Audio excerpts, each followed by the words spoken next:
Aujourd'hui, je me suis fait l'un de mes desserts préférés. Donc, je te montre comment on fait la crème diplomate qui va dans le dessert. Je l'ai fait à base de crêpes. Bon, je t'ai pas fait la recette de la crêpe, tu sais la faire normalement.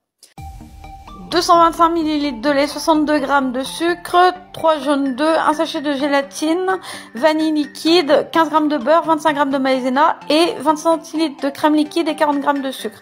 Tu mets ta gélatine à réhydrater et tu vas faire chauffer ton lait avec la vanille. Et là maintenant tu vas blanchir tes œufs avec ton sucre.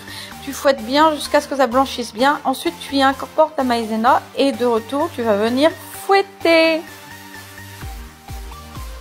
Après tu vas venir y mettre ton lait chaud en plusieurs parties tout en fouettant. C'est toujours pareil, on fouette aujourd'hui, on fouette. Une fois que c'est fait, tu vas remettre ta préparation dans ta casserole pour pouvoir la remettre à chauffer.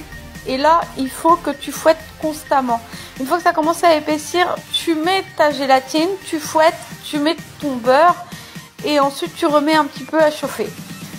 Ensuite, tu vas le mettre dans un plat et tu vas filmer au contact et laisser refroidir. Et une fois que ce sera bien frais, tu vas pouvoir monter ta crème en chantilly. Donc là, tu mets ta crème et tu vas commencer à fouetter. Et une fois que ça aura commencé à bien monter, tu vas y incorporer en 2 fois ton sucre.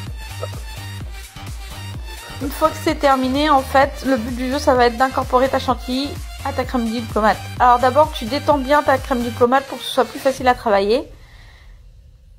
Tu y ajoutes petit à petit ta chantilly et délicatement, tu vois, tu fais comme ça. Ça prend du temps, mais c'est ce qui fait que ce sera meilleur, plus aérien après. Donc voilà, c'est prêt. Et donc, j'ai décidé de me faire mon petit dessert. Donc, j'avais fait des crêpes. Et donc, j'y mets ma crème diplomate. Et par-dessus, j'ai décidé de mettre ce que j'avais, donc des fraises. Et je vais terminer par de la confiture. Alors, je l'ai battue un petit peu pour qu'elle soit un peu plus liquide. Confiture de framboise. Et c'est prêt. Et abonne-toi si c'est pas déjà fait. Bon appétit!